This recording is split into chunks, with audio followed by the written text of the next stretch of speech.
대한민국 성인 7분 가운데 1명이 당뇨를 앓고 있다. 이게 사실입니까? 네, 사실입니다. 네? 최근에는 또 조사를 해보니까 6명 중에 1명이다 이런 이야기가 나올 정도로 굉장히 많고요. 그리고 그 합병증이 있는 상태로 진단되는 경우도 많이 있는데 그때까지 자기가 당뇨병이 있는지를 모르는 사람이 또 한 3분의 1 정도 될 정도로 아까 소리 없이 찾아온다고 말씀하셨는데 예. 굉장히 그 문제가 되고 있는 질병입니다. 도대체 당뇨가 어떤 병인가? 네. 이게 말 그대로 우리의 있다. 소변에 당이 있다 그런 예, 얘기입니까? 정확합니다. 그러니까 소변에 당이 있는데 소변에 당이 있으려면은 혈액 중에 포도당 농도가 올라가 있어야 돼요. 정상보다 높으면 소변으로 빠져나오게 되는데 그래서 당뇨병이라고 이렇게 부르고요. 기원 5세기경에 인도에 화타와 편작이라고 불리는 의사들이 있어요. 유명한 네네네. 사람이. 이분들이 당뇨 환자의 소변을 처음으로 찍어 먹어봤어요. 예. 달더라. 그래서 당뇨병이라는 말이 생겼거든요. 그분들이 찍어 먹어보면서 예, 예. 실제로 변이 좀 달다. 소변이. 소변이. 네. 변이 아니고 변을 찍어 먹기는 큰 용기가 소변이. 필요해요. 예. 작은 변이.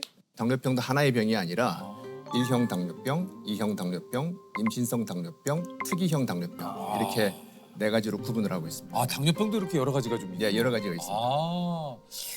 아니 그렇다면 이게 저 당뇨의 증상들 어떤 네. 게 좀 있습니까?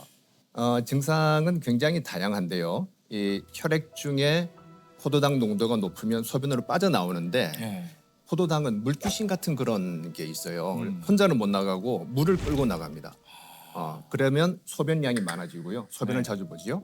그리고 먹었는데 소변으로 나가버리니까 허기지죠. 허기지죠. 자꾸 먹으려고 그러고. 그리고 물을 또 많이 마시게 되는. 또 물을 예, 이걸 우리가 삼다증이라 그래서 다뇨, 다음, 다식 이렇게 부르고 있고요. 그리고 체중이 잘 먹는데도 빠지는 그런 증상이 있습니다. 그 화장실에 좀 자주 가는 분들 있잖아요. 네. 그분들도 약간 그게 뭐 다 그런 건 아닌데요. 아니죠. 다 그런 네. 물을 많이 먹어서 자주 가시는 분이 계시고. 조셉이 지금 예. 화장실 자주 간다는 거 얼굴이 좀 어두워졌는데. 네. 왜냐면 제가 네. 꼭 중간에 일어나서 네. 화장실을 제가 네. 다녀오거든요. 예. 그게 습관성인 건지 이게 좀 걱정이 돼서 아마 네. 주무시기 전에 물을 많이 드실 가능성이 있을 것 같아요. 예. 네. 그렇긴 하네요. 네. 네, 네. 그러니까 요즘에는 저보다도 후배들이 있거든요. 막 30대 초반 친구들. 네. 이 친구들도 당뇨 아니 증상이 있다고 하더라고요. 진짜 우리 조셉도 네. 지금 얘기한 대로 사실은 요즘 20, 30대 젊은 분들도 네. 당뇨가 있다고 하더라고요. 젊을 때 당뇨병에 걸리면 오랜 기간 고혈당에 노출되면서 시력 상실이나 콩팥병 등 합병증 발생 위험도 그만큼 커진다는 겁니다. 예, 과거에는 성인병이라 그래서 네. 되게 40, 50대에 생기는 맞아요, 병이라고 맞아요. 했는데 요즘은 20대, 30대, 그 10대에서도 이제 소아당뇨. 당뇨가 생기는데 진짜요. 2030의 당뇨병은 최근에 아주 급증을 하고 있습니다. 그래서 20대는 40% 정도 과거 10년 전보다 증가됐다.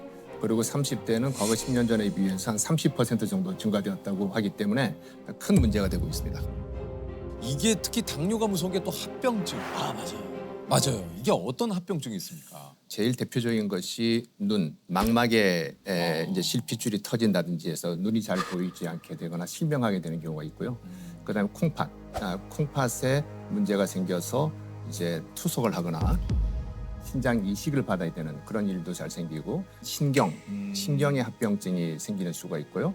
그 외에 심혈관 질환이라 불리는 그 심장에 있는 관상 동맥 질환, 그 뇌혈관 질환, 그리고 말초 동맥 질환 이런 합병증들이 잘 생깁니다. 합병증 얘기 들으니까 갑자기 또 가슴이 예. 철렁 내려앉는 게 이게 막 이게 아니 이게 어떤 증상이 있을 때 당뇨를 의심할 수 있는지 한번 체크를 한번 해보도록 하겠습니다.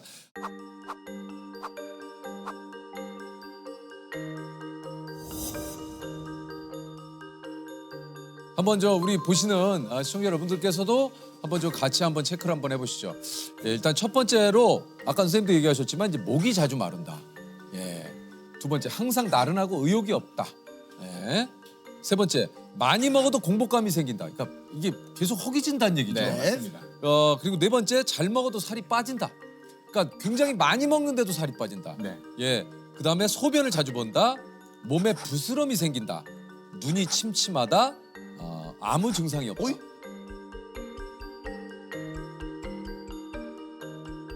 아무 증상이 없는데도 이거 체크해야 됩니까?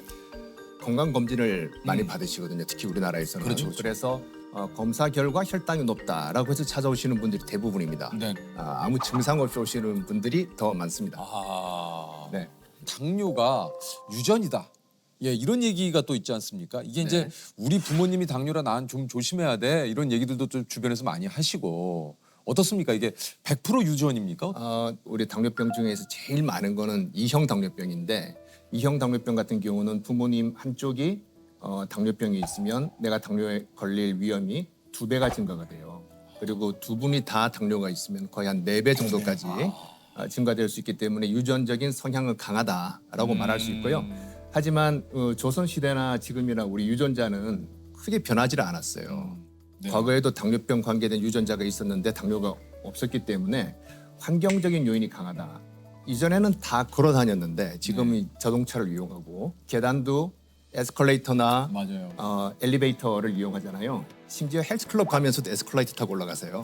네, 그런 건물 그렇기 있죠. 때문에 확실히 당뇨는 팔자가 아니라는 거죠. 환경적 요인이 강하고 권총의 비유를 든다면 우리가 당뇨병 유전자를 가지고 있는 사람은 총알이 장전이 돼 있는 사람이에요. 당뇨병 유전자가 없는 사람은 그 총알이 장전이 안 돼 있고 하지만 방아쇠를 당기는 거는 본인입니다. 그러니까 식이 요인 그리고 운동을 잘 안 하게 되는 그런 생활 습관에 따라서 그 방아쇠를 당기는지 아니느냐가 결정되기 때문에 우리가 뭐 집안에 당뇨병이 있다고 해서 너무 실망하지 마시고 잘 노력하시면 방아쇠를 안 당길 수가 있는 거죠. 코로나19 확산으로 활동량이 줄고 배달 음식 등 기름진 음식 섭취가 늘어나며 비만 인구가 늘어난 게 큰 영향을 미친 것으로 보입니다. 아니, 그러니까 이제 당뇨와 또 비만의 또 좀 이 연관성 네. 어떻습니까? 아주 밀접한 연관이 있습니다. 그래서 여러 가지 그 비만과 동반된 그 인슐린 저항성이라는 게 있는데요. 인슐린 저항성이라는 거는 그 인슐린이 만들어지긴 하지만 작용을 잘 못하는 상태인데 비만, 특히 복부 비만이 있을 때 그때 인슐린 저항성이 증가되는데요. 그러면 인슐린은 나오긴 하지만은 작용이 떨어져 있는 거죠. 예, 그래서 혈당이 올라가고 다른 합병증들이 잘 생깁니다. 마른 사람은 또 그렇다고 당뇨병에 안 걸리느냐? 이건 어떻습니까? 비만은 인슐린 작용의 문제인 인슐린 저항성과 관계되고 마른 사람이 생기는 당뇨병은 인슐린 분비가 잘 안 되는 거예요. 그렇기 때문에 마른 사람임에도 불구하고 당뇨병은 생길 수는 있습니다. 네. 그러니까 마른 사람이라고 해서 나는 뭐 당뇨, 뭐 몸 체중 관리 잘하고 있어 해서도 이게 또 방심하면 안 되는 거군요. 네. 이게 좀 그 당뇨를 피할 수 있는 한편으로는 또 좀 잘 다스릴 수 있는 식습관 이게 좀 어떤 음식을 좀 먹어야 됩니까? 그 식이 습관에 대해서 꼭 당뇨병 환자가 아니라도 저한테 물어보시면은 3가지 정도를 이야기를 합니다. 첫 번째는 이 음식의 재료를 알 수 있는가. 그 말은 뭐냐면 가공식품 같은 경우는 뭘로 만드는지 잘 모르잖아요. 모르죠. 근데 신선한 재료로 지금 만든 음식은 다 재료를 알 수가 있습니다. 그래서 신선한 음식을 먹자는 이야기고요. 둘째는 총천연색의 식단을 가지자. 청천연세계 식단. 예, 그러니까 미국 그 심장 학회에서는 eat more colors. 그래서 색깔을 더 많이 먹으라라고 하는데 이 그 식판에 놓여 있는 음식들의 색깔이 다양하면 골고루 먹고 있다는 거예요. 그러니까 다양하게 먹어라. 라면 같은 경우에도 어떻게 드세요? 이렇게 그냥 끓여 드시면 그냥 벌겋게 보이잖아요. 근데 파 송송 계란 탁만 하더라도 좀 색깔은 더 건강해 보이는 그런 부분이기 때문에 다양한 색채를 먹는다는 거는 뭐냐면 한 가지 영양소, 한 가지 성분에 국한되지 않고 골고루 먹게 된다는 의미가 되겠습니다. 그다음에 세 번째는 삼백, 3가지 흰색을 좀 줄이자라고 하는 건데요. 흰설탕, 흰소금, 흰쌀밥 이 정도, 그러니까. 혹은 흰 밀가루, 그 정도를 하얀 추천드리고 있습니다. 하얀 게 맛있어요. 맛있죠? 근데 그 300을 줄여야 되네요. 네, 그죠? 네. 집에서 흰쌀 거의 안 드시고 현미나 잡곡을 예, 저는 현미하고 잡곡을 해서 먹습니다. 네. 예, 그것도 심지어는 어떤 분들은 또 속에서 안 받는다는 분이 계시기 맞아요, 때문에 맞아요. 그럴 때는 백미를 드셔도 괜찮은데 양을 좀 줄이시라고 줄이고. 이렇게 말씀을 드리죠. 네. 이제 300, 뭐 이제 이걸 얘기를 좀 하셨는데 모든 음식에 거의 설탕이 진짜 많이 들어가잖아요. 이게 좀 그 설탕과 당뇨의 연관성은 어떻습니까? 그러니까 설탕을 많이 먹어 생겼느냐 아니면은 지방을 많이 먹어 생겼느냐 하는데 설탕과 지방의 공통점이 있어요. 뭡니까? 고칼로리. 예, 고칼로리 음식 그리고 고도로 정제돼 있는 이런 그런 영양소들이기 때문에 그런 걸 많이 섭취해서 살이 찌고 인슐린 저항성이 생기고 운동까지 안 하게 되면은 당뇨병이 잘 생기죠. 네. 이게 요즘 그 제로 음료수 되게 많잖아요. 예, 맞아요. 예, 슈가 제로 재료를 이제 내세우는 그 제품들이 굉장히 많은데 요거는 좀 많이 마셔도 어떻습니까? 이게 지장이 없는 겁니까? 단기적으로는 그 체중 조절에도 도움이 돼요. 도움이 되고 혈당 조절에도 일부 도움이 되는데 장기적으로 봤을 때는 그렇지 않다라는 거고요. 또 반대의 연구 결과도 있습니다. 뭡니까? 먹었더니 더 살이 더 찌고 더 안 좋더라 하는 그런 연구 결과들이 있는데 주변에 아마 다이어트 음료 드시는 분들 한번 살펴보시면 좀 독특한 행동을 발견할 수가 있어요. 예를 들어서 햄버거 집에 갔습니다. 콜라를 제로 칼로리로 달라고 하면서 패티 하나 추가요. 치즈 추가요. 프라이 하나, 프렌치 프라이 하나 추가요. 이렇게 되기 때문에 난 이만큼 노력했으니까 보상을 받아야 돼. 이런 생각을 해서 다른 걸로 그런지 채우는 거군요. 네. 포테이토에 치즈 뿌려가지고. 예. 네. 그러니까 건강을 위해서 설탕을 좀 줄이기 위해서 제로 음료를 찾지만 그거보다 더 네. 많은 음식을 시켜서 이 제로를 선택한 의미를 퇴색시키니까 네. 별 의미가 없다. 그러면은 이제 가끔 이제 주류, 그러니까 술을 즐기시는 분들 중에서도 네. 뭐 이런 얘기들이 있거든요. 와인은 당이 많이 들어가 있는 그 술이고 네. 상대적으로 뭐 증류주는 좀 당이 적게 들어가 있다. 네. 뭐 그런 얘기 있잖아요. 뭐 맥주. 그럼 그나마 추천하신다면 어떤 게 좀 괜찮았어요? 술이 알코올로 돼 있잖아요. 네. 알코올은 지방 다음으로 칼로리 밀도가 높은 지방은 9kcal, 탄수화물은 4kcal인데 술은 7kcal예요. 꽤 높아요. 술이 칼로리가 그렇게 높아요? 높습니다. 그런데 영양소는 없고 칼로리만 있기 때문에 우리가 공허한 칼로리 이렇게 부르거든요. 술은 공허한 칼로리야 그러면 칼로리만 있고 영양소가 다른 없구나. 영양소가 없다는 겁니다. 뭐 비타민, 미네랄 등등등 이런 게 없이 칼로리만 있다. 칼로리 폭탄이다 이렇게 보시면 되기 때문에 아니 이것도 좀 궁금합니다. 식후에 과일을 꼭 드시는 분이. 맞아요.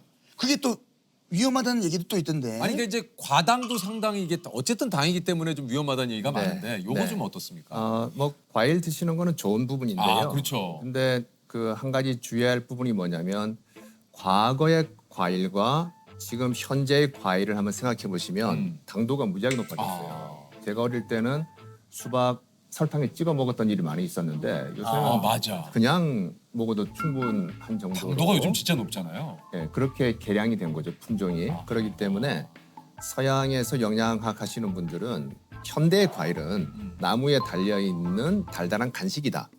이런 표현도 하고 그래요. 그렇기 때문에 그 정도로. 너무 많은 양을 섭취하시는 것은 곤란하다. 그렇게 생각하고 있고요.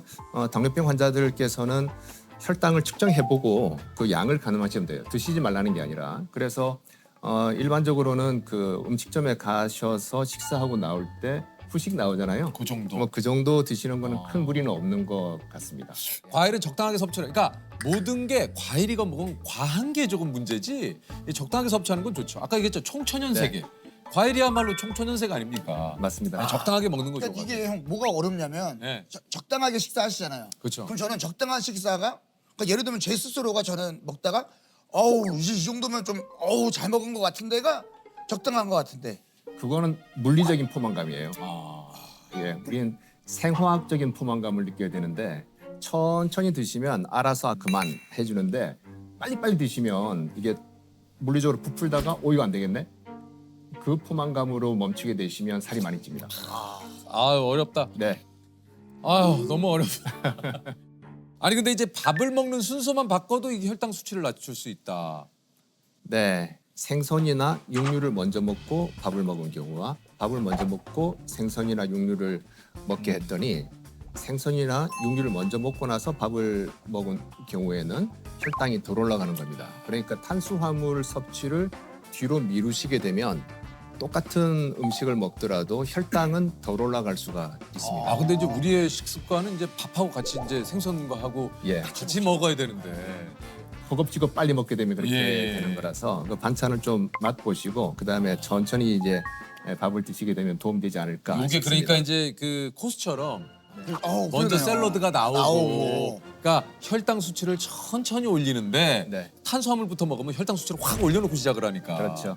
아. 그래서 제 환자 중에 어떤 분은 그 코스를 드시는 순서대로 가면 좋긴 좋은데 처음에 식전 빵을 주는 데가 있어요. 맞아요, 맞아요. 그건 나중으로 미루는 분들 그걸로 또 계세요. 배 채우죠. 아. 예. 빵 좀 더 주실래요? 네, 죄송합니다. 빵좀 주시고 먹고. 잼에다 찍어 먹고. 예. 네. 빵 추가됩니까? 네. 야, 근데 진짜 맛있는 게 너무 많아서. 저희가 오늘 그 당뇨에 관한 속설들이 굉장히 좀 많습니다. 이 사실은 그래서 OX로 한번 좀 요거를 한번 준비를 해봤거든요. 당뇨에 가장 안 좋은 음식은 밥, 전분, 감자, 쓰리 콤보의 카레다.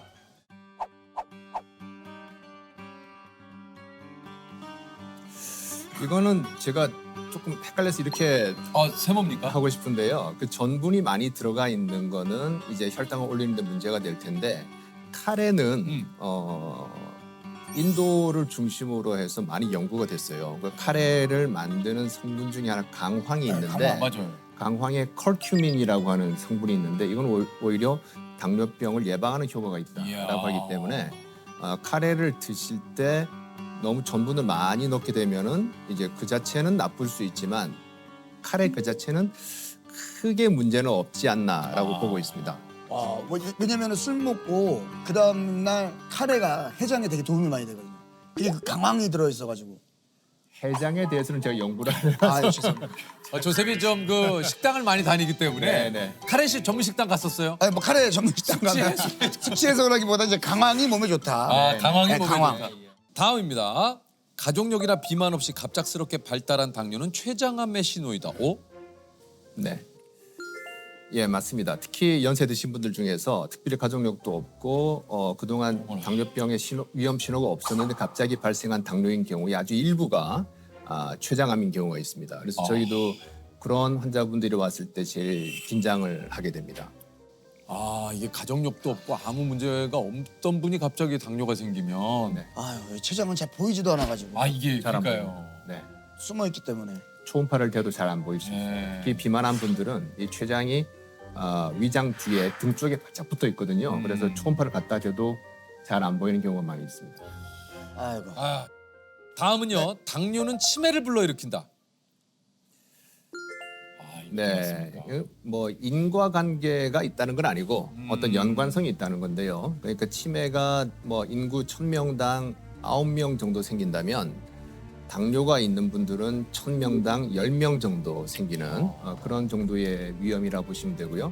이 두 가지가 발병 메커니즘이 좀 비슷한 부분이 있고 그다음 또 하나는 뭐냐면 당뇨 환자들 중에서 혈당 조절을 너무 철저히 하다 보니까 저혈당이 생길 수가 있는데 그러면 우리 뇌 세포가 조금 손상을 받게 됩니다. 네, 그렇기 때문에 저희가 그 연세가 있으신 당뇨병 환자들 볼 때는 너무 철저하게 해서 저혈당이 생기는 수준까지는 가지 않는 거를 또 목표로 삼고 있습니다. 네네네.